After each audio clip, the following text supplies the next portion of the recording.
Goa cricket असोसिएशनाचे आदले खजिनदार दया पागी, आदले मुखेल वित्त अधिकारी साईश नाईक आणि महेश चव्हाण हांच्या आड गोवा क्रिकेट असोसिएशनान पर्वरी पुलिशेंत कागाळ नोंद केल्या।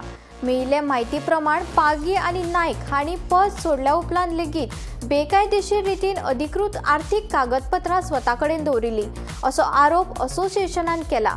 तशेंच ही कागदपत्रां गुप्तपणान महेश चव्हाण हाका दिला असोय आरोप आसा। चव्हाण हाणें उच्च न्यायालयातल्या याचिकेत ताचो वापर केल्ल्याचें सामकार आयला। देखून ह्या प्रकरणाची खोलायेन चवकशी करून संबंधिताचेर कायदेशीर कारवाय करपाची मागणी असोसिएशनान केल्या।